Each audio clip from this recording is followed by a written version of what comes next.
about me now, except one thing, and that is that I've looked around here and I see some family and friends, and I just want to warn those of you who are not family and friends, there's likely to be some rotten fruit and vegetables flying. So beware. Stay on this trajectory. The introduction that Betty gave was on target, exactly. Let me flesh that out a little bit. In fact, let me just tell you what I propose for the next little while that we're together. I want to start by giving you some background and context to this film, because it's kind of a funny and interesting story. Then I'll show the film, which is actually only about 20 minutes long, but pretty exciting, and if you are interested in boats or history or Maine, I'm hoping you'll find it entertaining. Actually, can you all hear me okay? Do I need to ratchet my voice up a tiny bit, or are we okay? Just fine. A little louder. Roger. Okay, all right. So I'll show the film. That's a 20 minutes, and then sometimes after feel free to go after the film, but sometimes after the film, people in the audience, some throw rotten fruit, but some others have stories themselves or can enlighten me on some things about this film that I don't know. There's plenty that I don't know about it. If you have stories or questions that I can answer, I will try to answer them. But I just want you to know there's a few minutes afterwards that if you want to stick around, feel free to, and if you want to leave at that point, that's fine too. So, let me just start with the background that I know about this film. As Betty said, I was working in a library, and when you work in a university library, it's probably no secret that a lot of stuff flies across your desk, papers, books, magazines, just dissertations, really anything. And so one day, one of those things that flew across my desk, some of which you have to pay attention to, some just kind of fly by.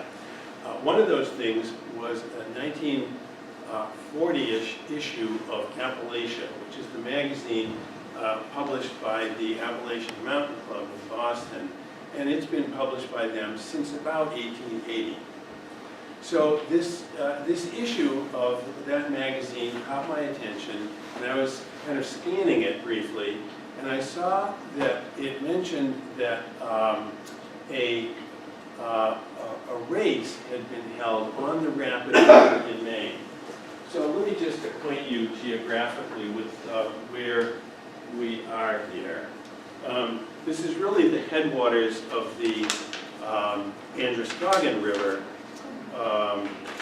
So don't worry if you can't see the fine detail here. It's not going to matter.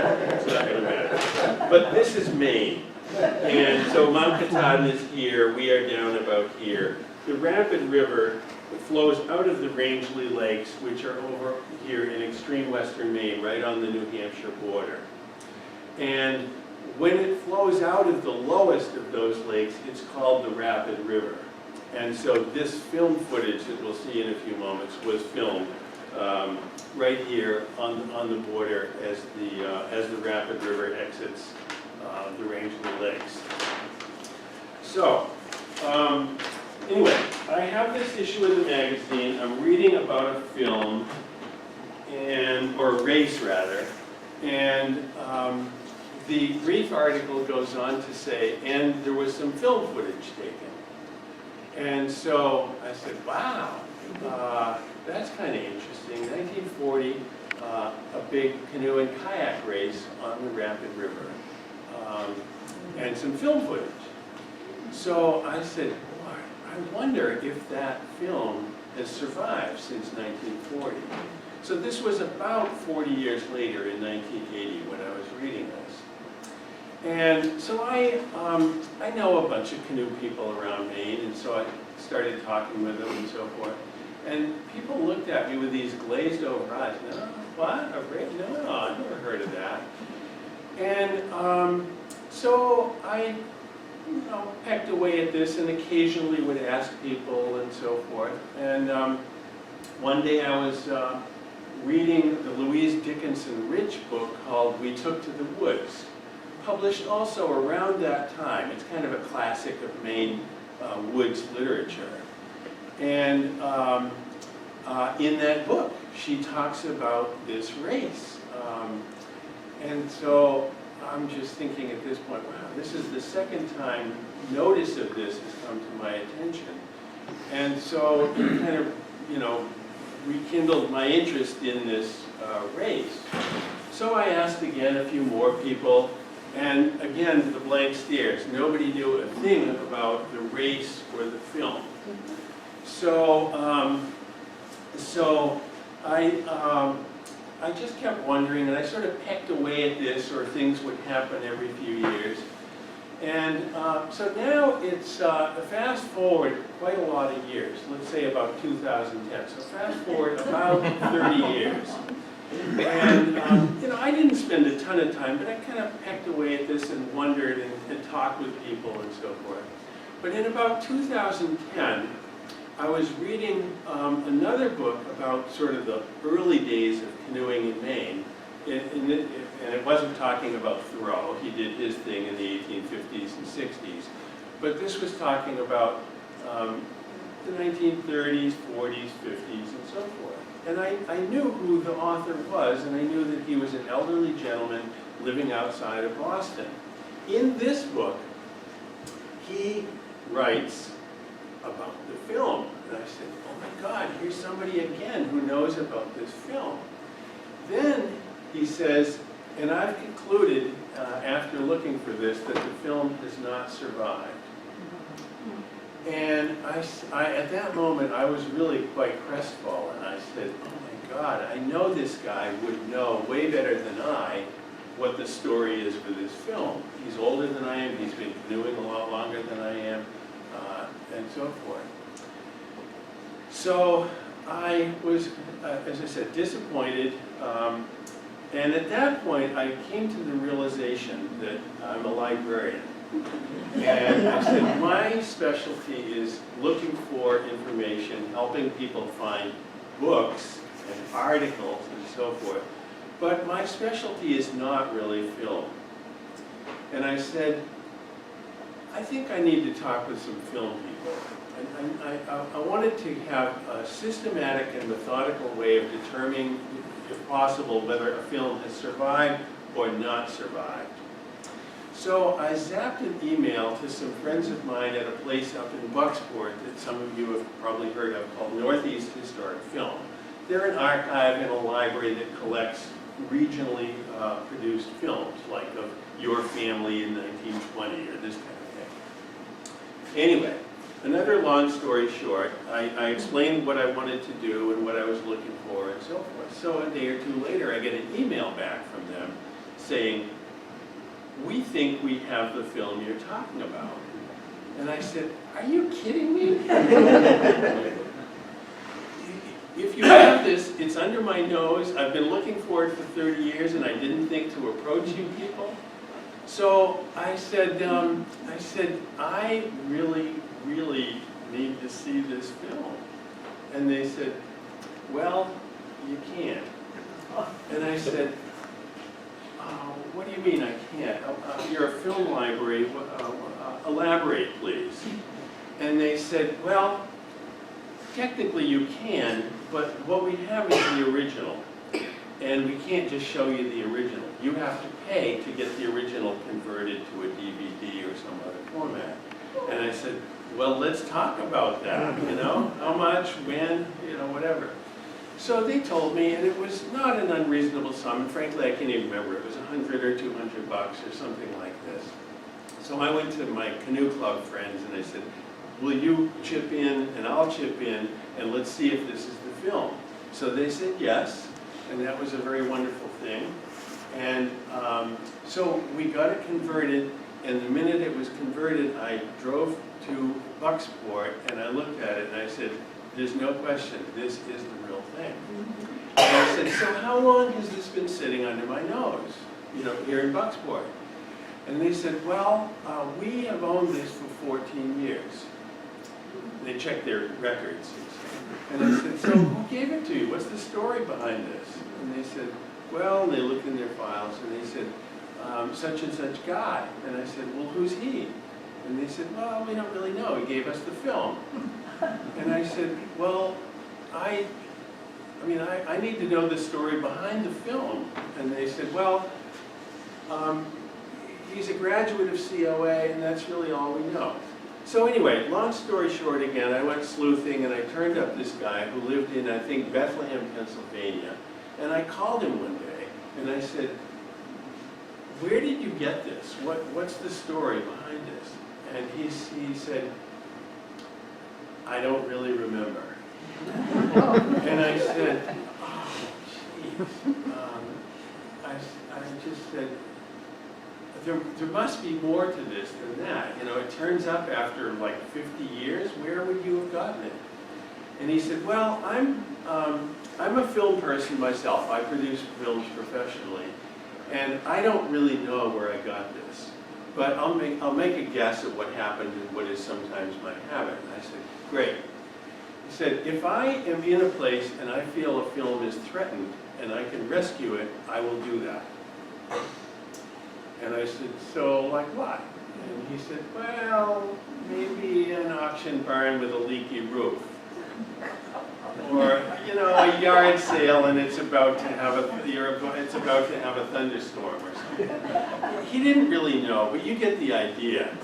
So I just wanted to say thank you to him because I said, I've seen this film and I think it's quite an important film because it is the first National Whitewater Canoe and Kayak Championships held. And in fact, some friends of mine had they sponsored a canoe race or got national people involved and held a race in the 1970s here in Maine that they called the first National Whitewater Canoe and Kayak Championships.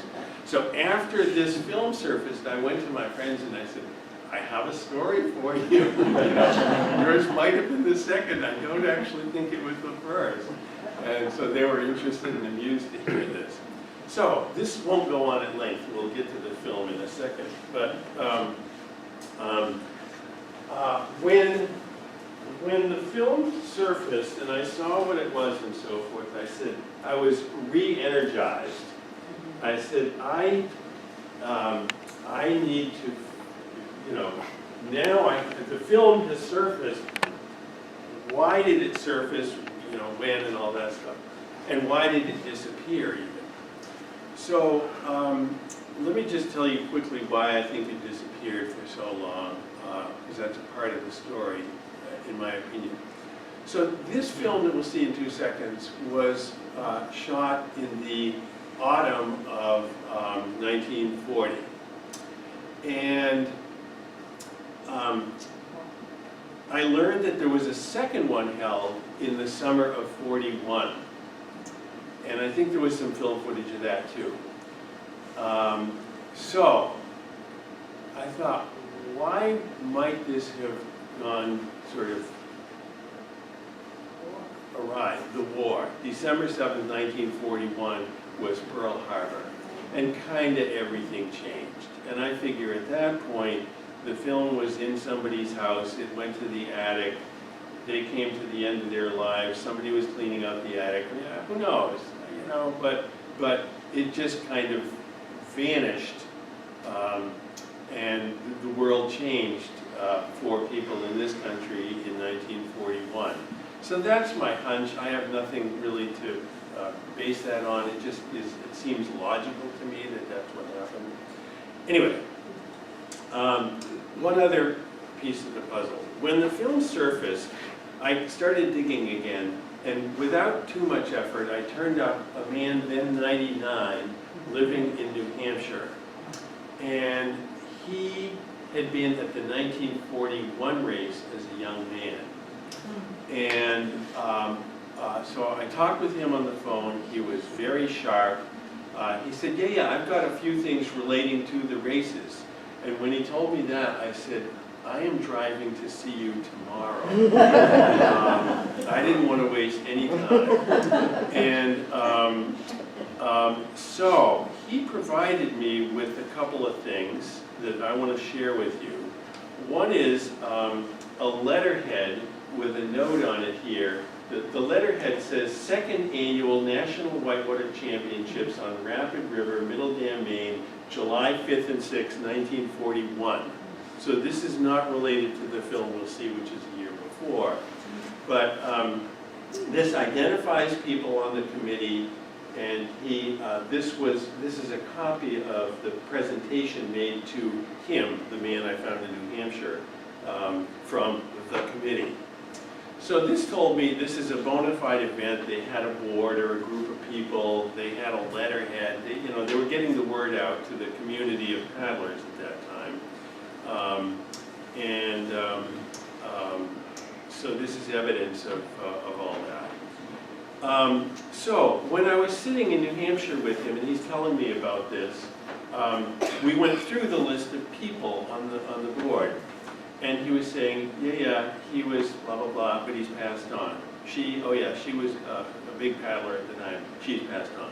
So basically, he just went passed on, passed on, passed on, passed on, passed on as he went down through the committee. No surprise. So that made me feel lucky to have run into him in about 2010 or 11, a few years ago. He also gave me a letter in which someone is recalling, someone who was at the race, recalling some details of the race itself. So I want to read you some tidbits from this two-page letter, just to give you sort of the overall tone of things at race time.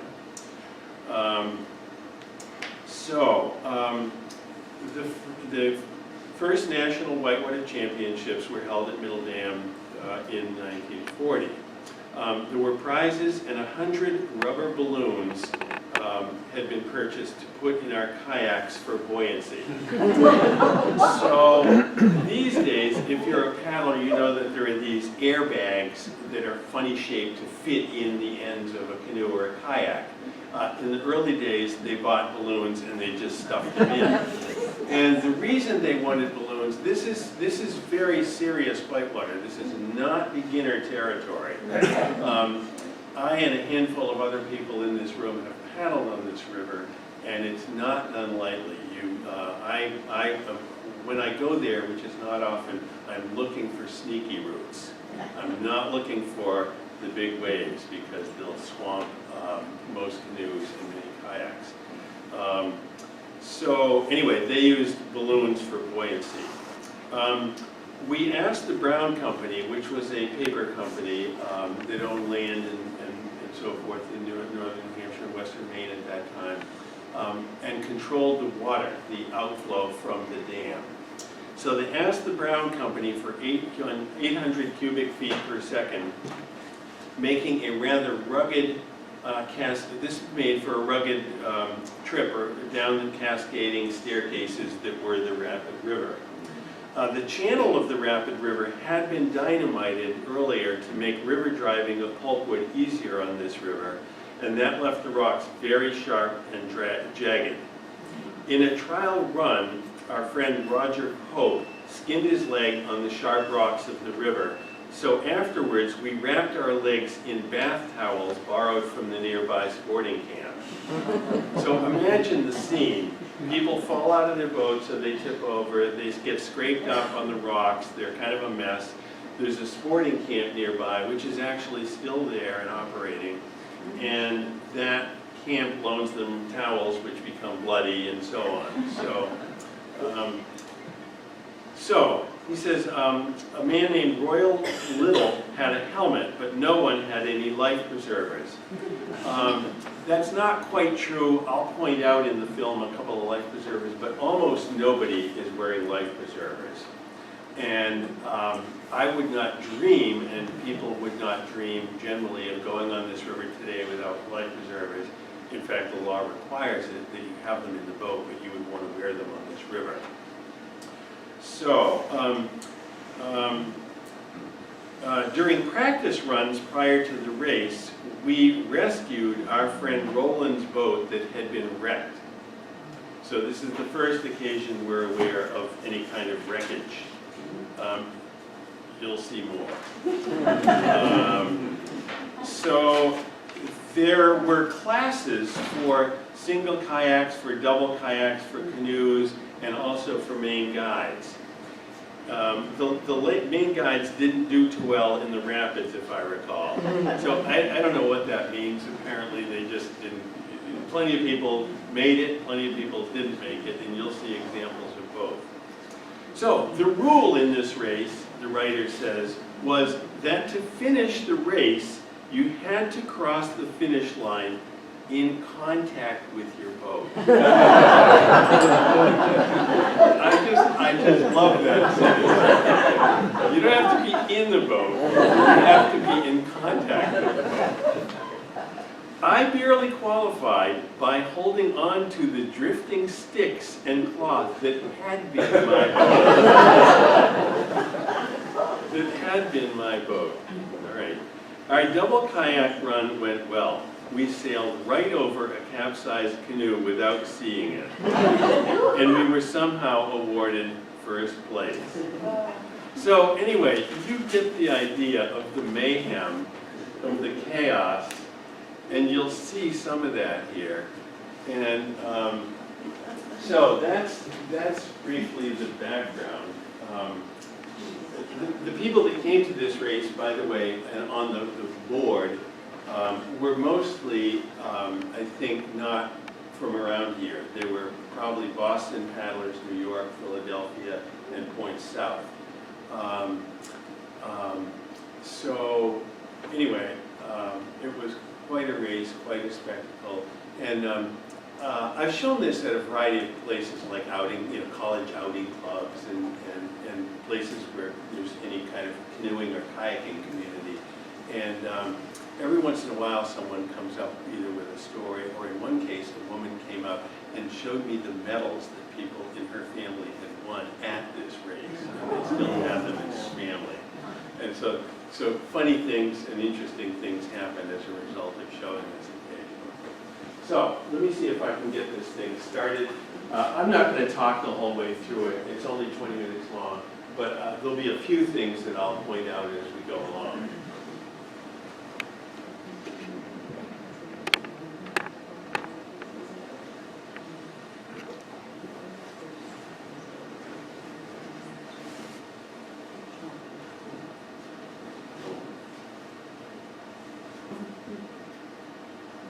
So this is just saying it was transferred from the original film in January 2010 by the folks at Northeast Historic Film.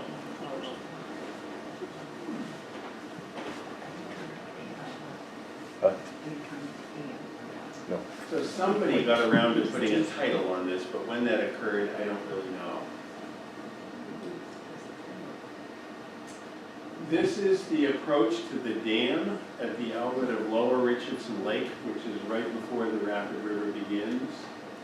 And these folks are all in kayaks. Notice they have numbers, often called, racers refer to these as a bib, identifying them. And I've never seen a list of numbered racers. I'd love to, but haven't. This is a clever way of carrying boats. Multiple boats around the dam to the beginning of the river.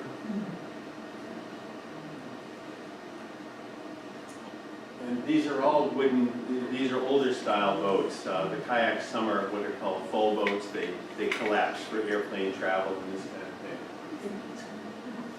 And here they're arriving at the edge of the river. Notice the woman on the far right. There's a significant number of women both participating in this race and in the crowds on the banks, and we'll see more of that later.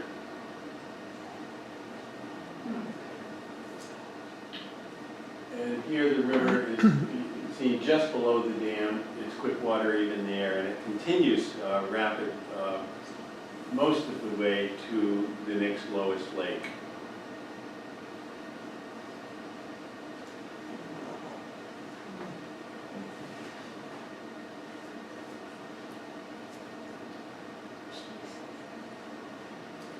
So a quick comment or two here.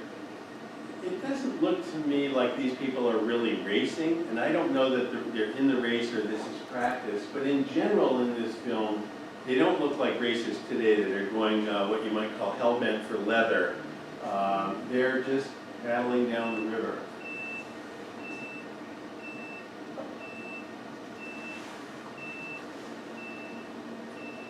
This place, incidentally, I think is called Cemetery Curve on the river.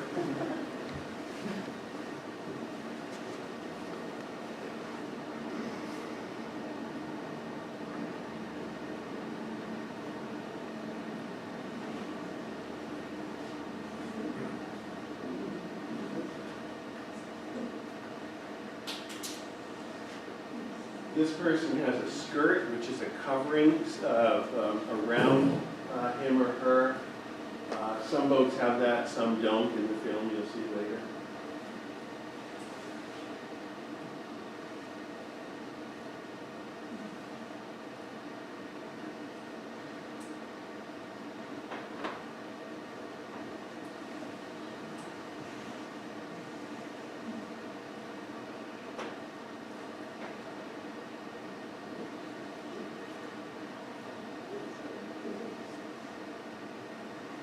So this person looks to be in trouble. Still in contact. In contact with his boat, however.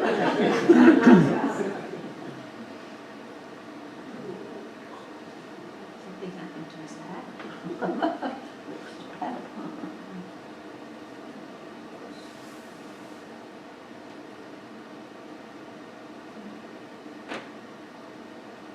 How did they take these films? Well, we're going to, in a moment I'll show you, there are some cameras on tripods on the riverbank and other people holding movie cameras. And so there probably are other films out there, and I don't, it would take a real camera person to know or identify the cameras, but I'll point those out when they fly by in a moment.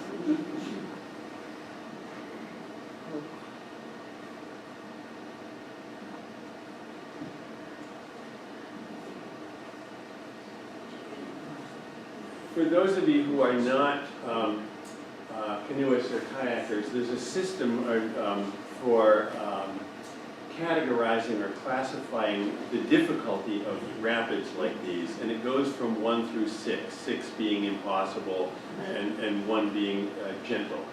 This is typically 3 and 4, which is quite difficult.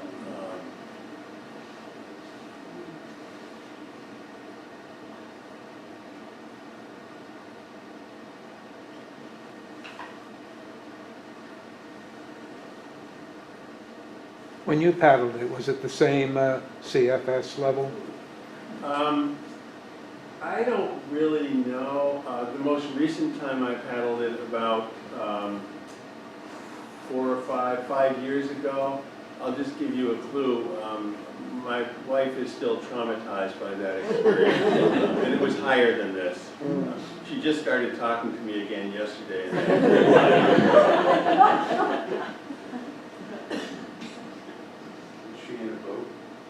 Well, some of the time. She was in contact with her boat most of the time.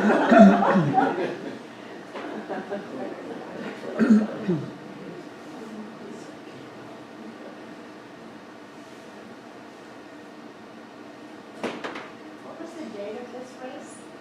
September 1940. And the name of the river? The Rapid River. It's really kind of the upper Androscoggin, but in this place it's called the Rapid River.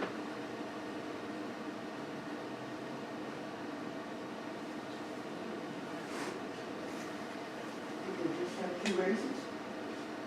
Yes, and I think they only had 2 because everything changed at the beginning of the war in 1941, beginning for the U.S. And I just think interest went elsewhere at that time.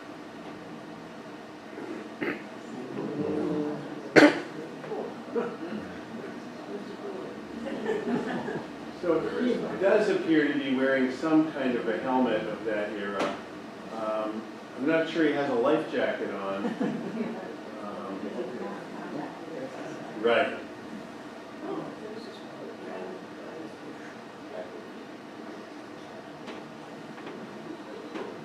Yeah, it's not a good thing when a boat gets away from you like this because it's headed for rocks and more rocks. So he's looking at it and he's probably not very happy.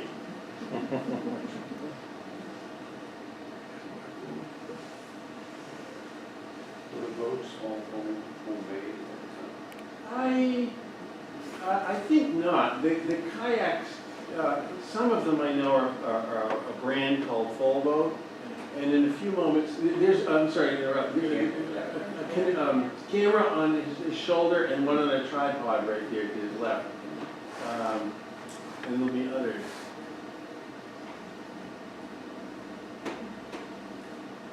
That's a one-person and a two-person kayak, I think.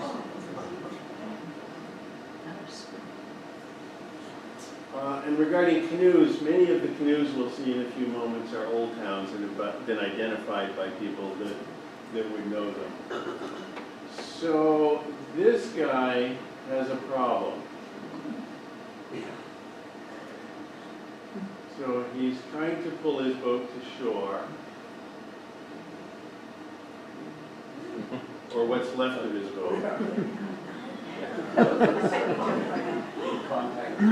Yeah. So there's a line apparently attached to him or the boat.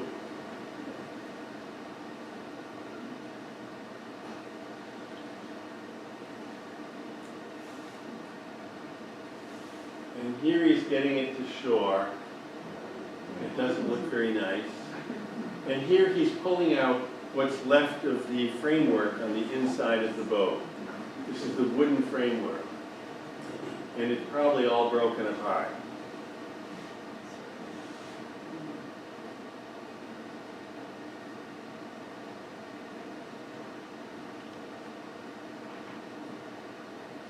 Notice she is holding a camera.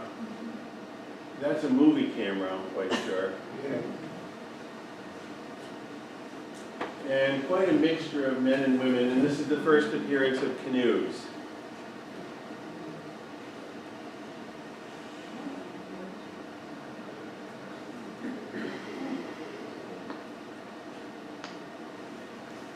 Notice here the saddle shoes coming up on the rock.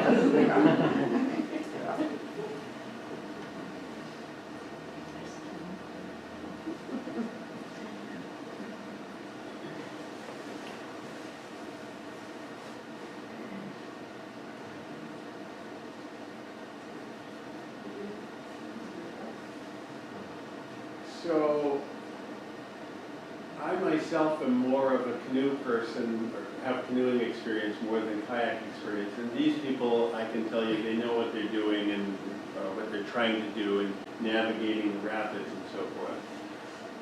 And a very experienced kayaker friend of mine says the general level of kayakers in this film he thinks is not particularly good. And it probably varies among the whole crowd. Sometimes people have experience, sometimes they don't have much.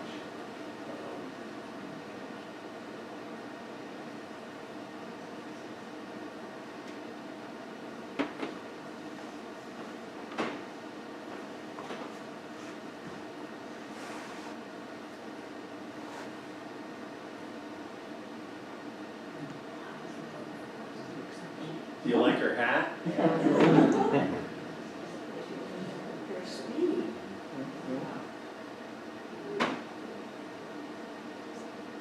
Here you do get a sense for the elevation loss of the river. You know, in the background is quite a lot higher than the foreground.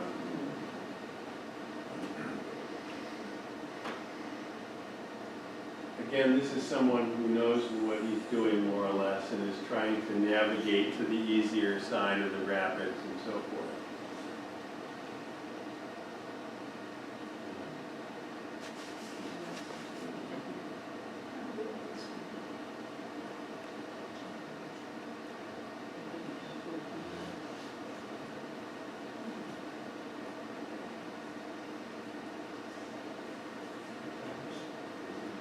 That was a sluiceway in the dam, I think, going through the sluiceway.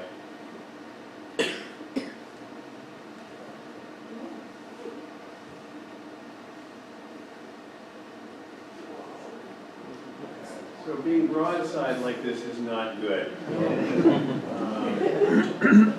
And they pay the price. And I don't think we know. Here's another camera, by the way. This guy's holding a camera. And they just threw a line to them, a rescue line, a throw rope.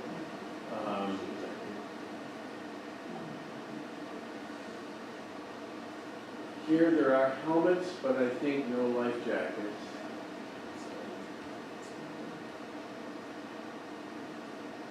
Here's the cameraman again in the foreground.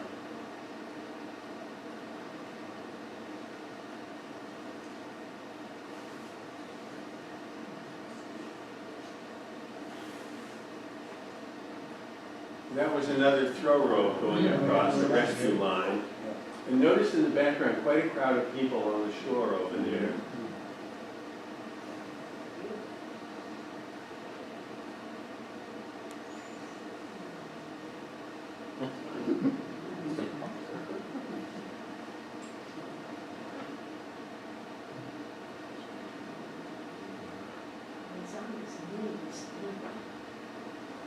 Right. Sometimes in whitewater like this, people will scooch down, get low in the boat on their knees as a form of, well, safety and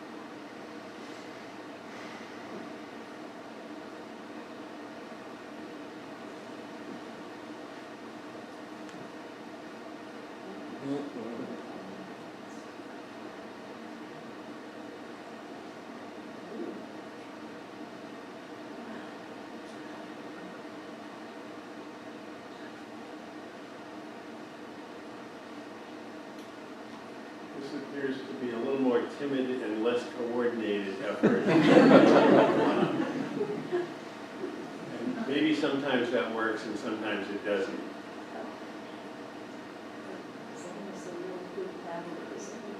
Yeah.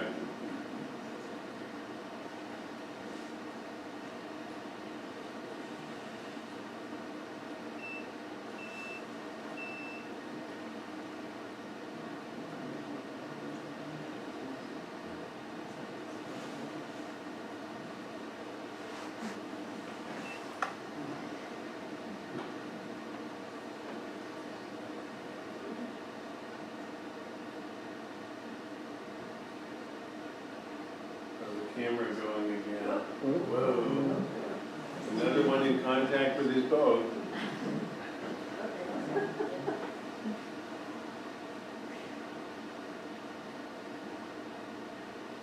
There's a good crowd back there on the shore behind them.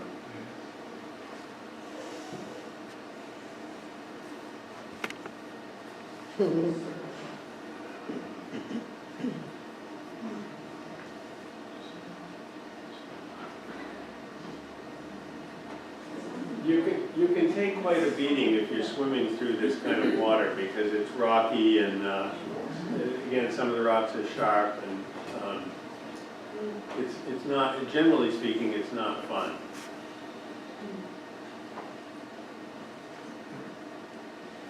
What's the full length of the race?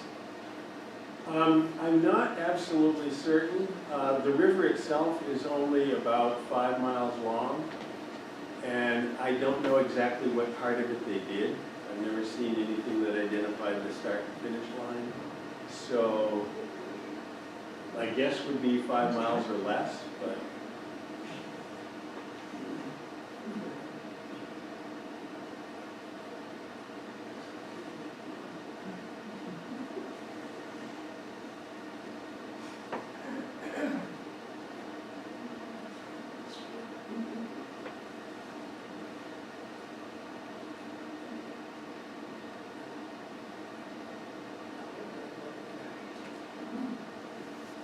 they've got a pennant on the bow of their boat there, a little flag.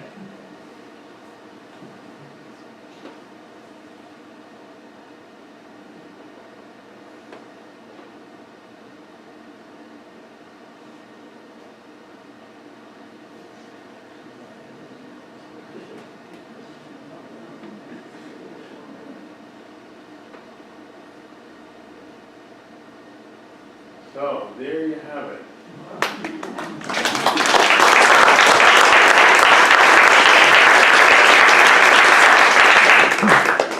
I will attempt to turn on the light. So I have up here on this table a few things related to the world of canoes, kayaking, the history of all those, and so forth. If anybody has any comments, observations, questions, or whatever, I will try to entertain them.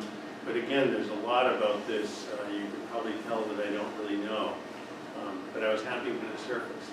So this is more about the dam. Just currently, the electric company that owns that dam, they are not holding public meetings, but the sporting camp you're talking about that was right there, they are asking people to pressure the electric company to have public hearings because they want to change access to the dam. So it doesn't mean it might not apply so much to the canoers and the kayakers, but it applies to people who fly fish there. Yep. So anyway, that is something hot that's happening right now, is that they are talking about changing the usage and access at the dam. That dam, by the way, controls the water level in 2 of the Rangeley lakes. And these 2 lakes are connected, so it's a pretty big body of water that dam regulates. And I don't know how many camps are on Upper and Lower Richardson Lakes, but there are definitely some. So thank you. Other comments or questions or whatever? Yes. Beth? Were there any balloons in those boats, or was that the next race? I would guess there were balloons in this race. I don't know that for sure. My guess is, since there weren't the airbags that we now have, that was the technology that some people use. And I'm guessing that only because the experience level of some of these boaters is probably not what it should have been for paddling on this degree of difficulty water, and they probably wanted to save their boats from damage. But the 99-year-old man that I mentioned that I spoke with, he said it was not a pretty sight on the big broad lawn of the sporting camp, which is right there. When the race was over, there were many, many go-karts lying on the lawn. So, yes. Is there an active canoe club in this area? In Maine, there's maybe a couple. Probably the best known one is sort of Bangor based, but with many paddlers from around the state. And my wife and I are members. It's called the Kenduskeag Paddle and Chowder Society. And they basically have most summer weekends throughout the canoeing and kayaking season.